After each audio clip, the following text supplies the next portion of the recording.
Welcome to Language During Mealtime. Certified speech-language pathologist and children's book author Becca Eisenberg brings you creative professionals from the language learning and children's education field. With these ideas, parents can help their children with special needs improve language and reading abilities. Hi, my name is Becca Eisenberg. Welcome to my podcast, Language During Mealtime, episode number 6. Today, I'll be interviewing Maria Dismondy, children's book author, speaker, and CEO of Cardinal Press. I have had the pleasure of learning from Maria as my mentor when my children's books were released last year. Maria has penned 10 books featuring topics ranging from anti-bullying to overcoming adversity to handling friendship trials and tribulations and beyond. Her books are read in classrooms and homes around the world. Maria is dedicated to empowering children, educators, and parents through public speaking engagements across the United States. She offers several speaking engagement opportunities for school and professional development. Maria is the founder and CEO of Cardinal Press, a traditional publishing house producing high-quality children's literature that focuses on realistic fiction picture books that make a difference while reflecting modern-day diversity.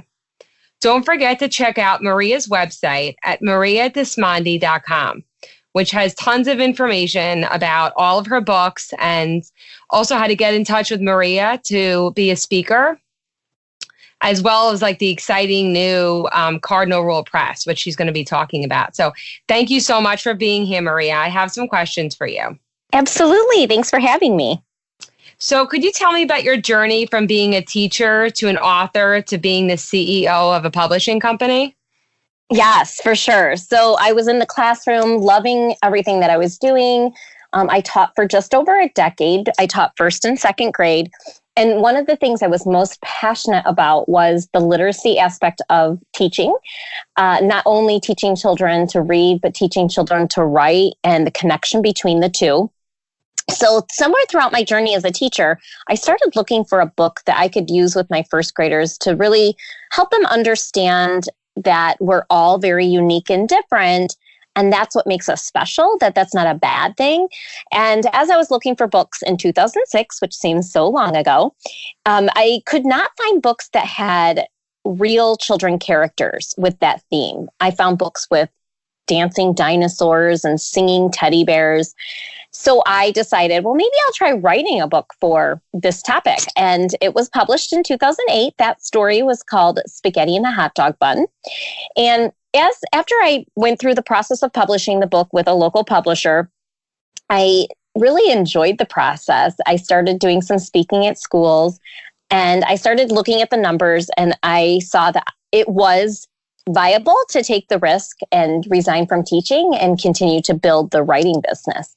So I made that transition full-time from teacher to author in 2011 and did that for so if my first book was published in 2008, so I've been writing books for about 10 years now.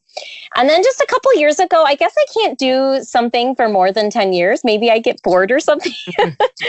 A couple years ago, I decided to kind of take the focus off of myself as a writer and to start helping other people to get their books published. And so Cardinal Press opened as a hybrid publisher.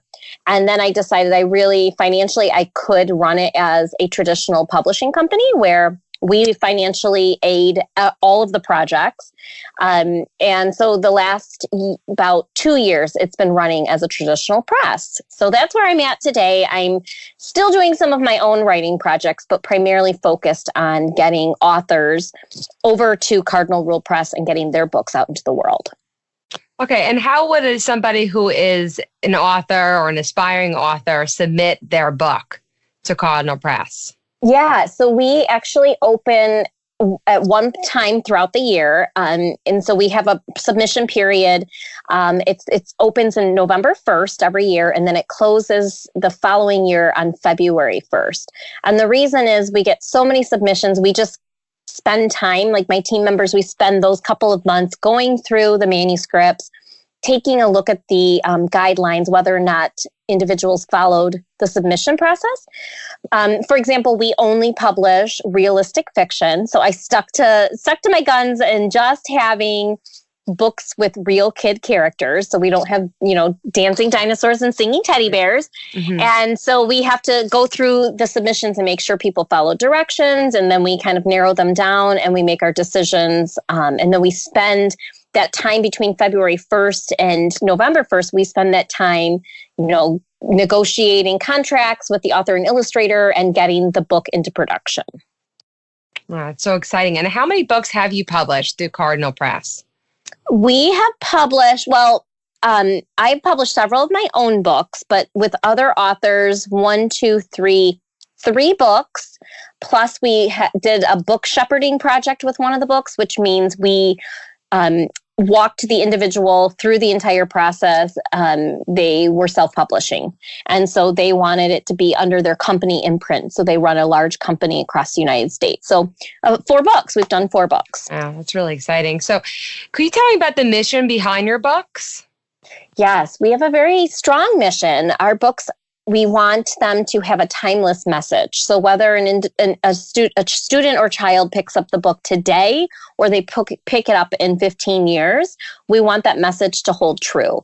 And so it's a message that is timeless. It's a message that empowers kids to be their best selves. So you'll see that, all of the messages in our stories are about forgiveness and gratitude and kindness and love and perseverance and determination. They're all essential skills that kids need to really survive in their lives. Yeah. And actually, so that's how just to give you a little bit of a background, how I found Maria. So I had purchased some of her books on Amazon. I have Spaghetti and a Hot Dog Bun, which I love. And I also have the Potato Chip Champ. Just the title of it is, I am like just remembering off my memory. Yeah. And I remember reading those books, and I have most of Maria's books, but I love those books. And then when I started to look at more of Maria's books, I had also realized that she is a coach as well, and she could be a mentor. And so when I was going through just writing my books and getting them published, I really felt like I needed someone who's gone through it and who has the experience. And also with Maria being a teacher, I felt like she would be just like a great person to help me along with the process. And so that kind of gets me into my next question, because Maria offers coaching sessions, which from my perspective, has been extremely valuable. I have learned so much from Maria. She is so wonderful to work with. She's taught me so much. And what I love about her coaching is that she really individualizes all the coaching to the specific person that she's working with. So for me, we really got to know each other. And I just want to thank you again, Maria, because I really feel I still use a lot of your tips that you tell me. And I still hear your voice in my head sometimes being like, nope, I got to do it this way, which has been so helpful. And so I think for what I've learned too, just kind of connecting with other authors or people who want to write children's books, or they've just written a couple and they want to learn more, is that it's such a wonderful thing that you offer these coaching sessions. So could you just talk a little bit more about that and the packages that you offer? Absolutely. So I actually limit it to the summertime now. So I only take clients in the summer months just because of the nature of the business. Like I told you, with public speaking and school visits, I'm kind of, every single year, I feel like I grow into this business and I learn from my mistakes. So I am taking clients now in the summer months. And again, like you said, I don't think every single person who wants to work with me is a fit. So we have a match call, about 15-minute call, to see if, I want to get to know the person. What's their business? What are their objectives? Because I may or not be able to help them. And there is no way I'm going to take money from anyone if I don't think I can help them. So I do that in the summer months. And then there's a couple other things that I offer, because I remember first releasing that first book in 2008. And I remember thinking, I don't know where to go. I don't know who to ask for help. And at the time, I didn't want to put money into learning the business because I was just starting out. So I am at the point now where I have team members who are writing Cardinal Rule Press, our newsletters. So we have 2 newsletters that go out a month. And one of those newsletters focuses on what's happening in the industry, in the book industry. So it gives you updates on the industry so you can stay up to date. And then the second one talks about a marketing strategy that authors can use, librarians can use, booksellers in the book industry. And I'm excited about this because I've hired 2 different writers who are super strong, not only in marketing and publicity, but they're also in the book industry. They are learning about what needs to happen in this specific market.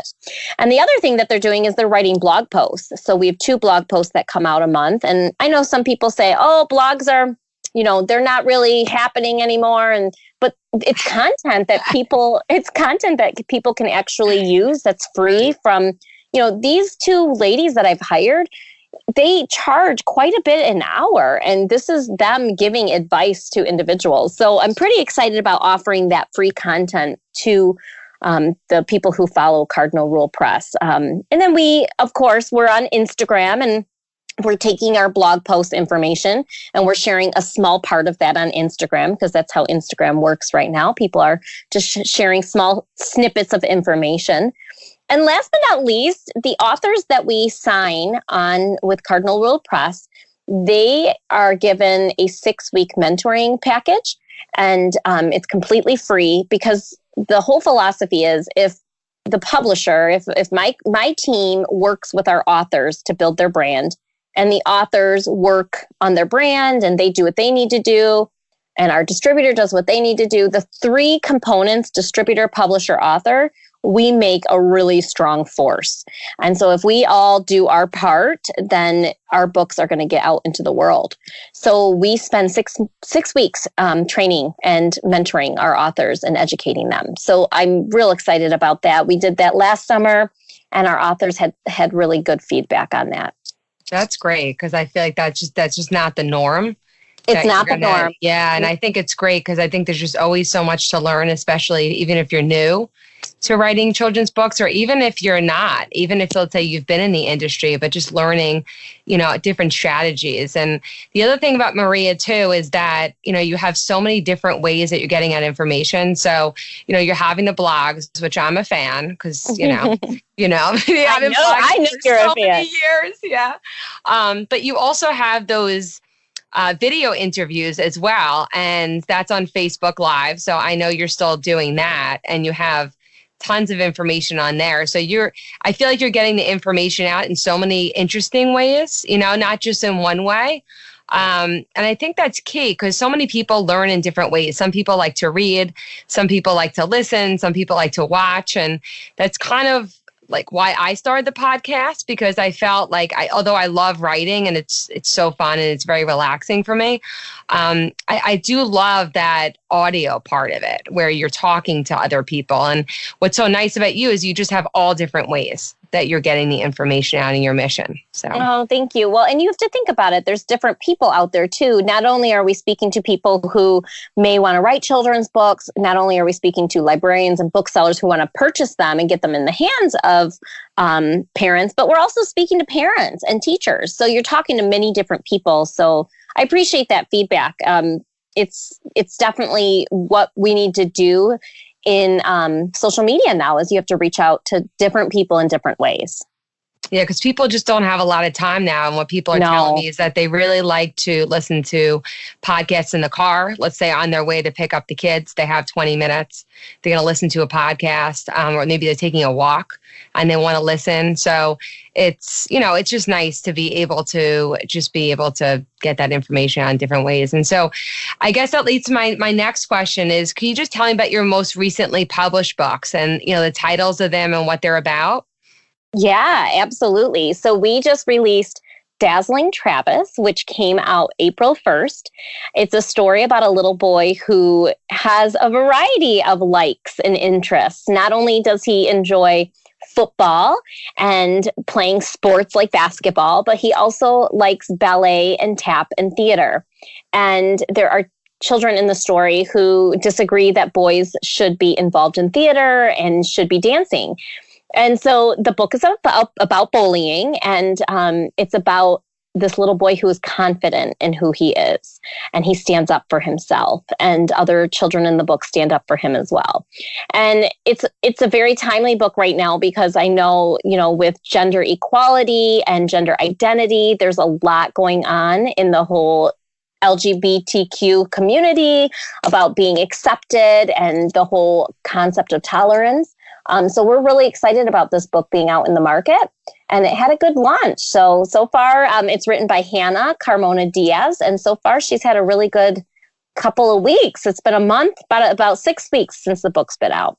Oh, that's great. I'm definitely going to be getting that book. So that sounds great. And I mean, I think also any book that focuses on bullying and how to respond to it and how to work through it, because it's been happening, at least recently, just even in my own life, hearing about lots of different situations in bullying. And it's just so hard for the kids because they don't know how to work through it. They don't know how to deal with it. And, I just think, reading books and learning different strategies is such a great way of kind of discussing those difficult topics and how to deal with them. And you have so many great books about how to deal with all different types of bullying, different situations, which I think is really nice.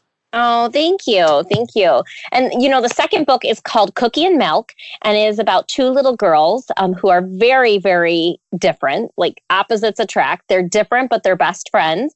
One little girl likes surfing and skateboarding, and she's a total tomboy. The other little girl is, she likes math and science, and she likes designing and creating things, but they're best friends. And it just talks about how opposites attract. And the book has many themes, which is really cool. So as a teacher or as a parent, you can pull different things out of the book. You can pull friendship. You can pull diversity. One little girl is African American. The other one is Caucasian. You can pull family out of the book. You can pull STEM out of the book, right? Science, technology, education, math, the new STEM focus on children's curriculum right now. And I said family, and there's a hidden theme of family in the book, because there's a little boy who you think is the brother to Milk.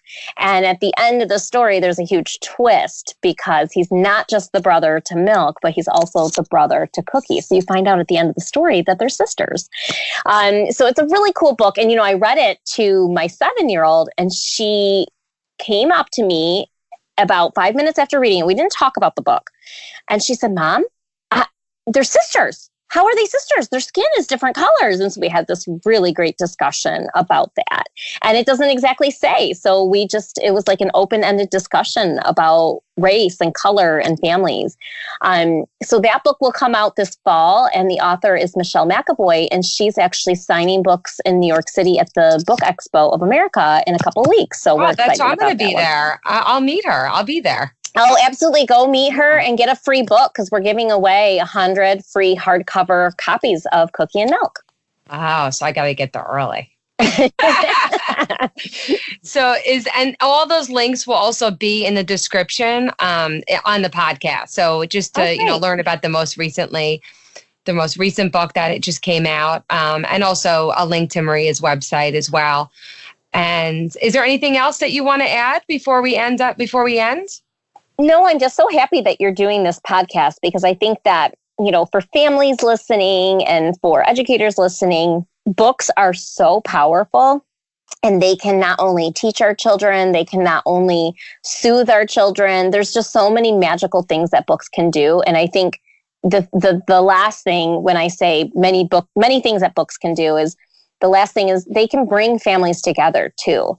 And, I think we've been talking about love languages in my family. And last night we had my oldest daughter, she's 10. We had her take the love languages quiz, which is a book written by Gary Chapman. And it just talks about how different people feel love in different ways.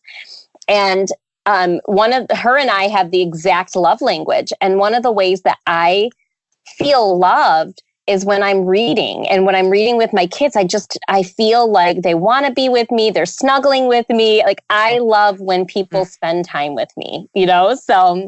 Yeah, I'm there with you. I feel know that's, and that's a big part of what you do, is you talk about how important the family meal is, and just having conversations with your kids. Like, we live in a busy, busy time, but having just a few minutes of conversation and together time can be powerful. And I love to do that through reading children's books. So.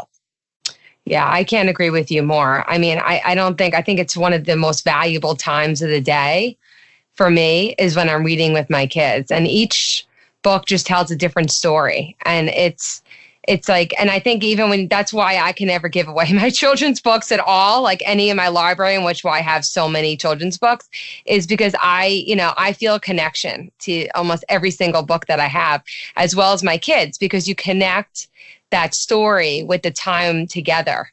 Yes. And it's relaxing, and it's a learning time, but it's not a demand time. And I think that's what's so nice about reading, is that it's just relaxing. Yeah. What is that? Yeah. What is that story, Becca? Goodnight Zoo? Is that what it's called? Or Goodnight Gorilla? Do you know what story I'm talking about? Yeah, I know. The Goodnight. Yeah, Goodnight Gorilla. That one I have read so many times to my kids. I feel like I want to take the cover and I want to frame it in my house because it just gives me like that warm and cozy feeling of being with my little ones. So. Well, I actually did that for my son. One of his favorite books, it's called Moo. He just loves that book. And so he actually like made this really cool like arts and crafts project with Moo.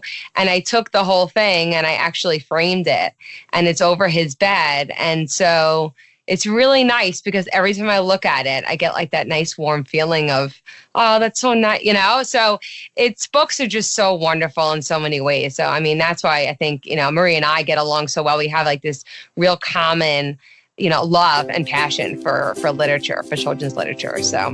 Yes, absolutely. Well, thank you so much for having me today. Well, thank you for listening today. Listen and learn with us at Language During Mealtime.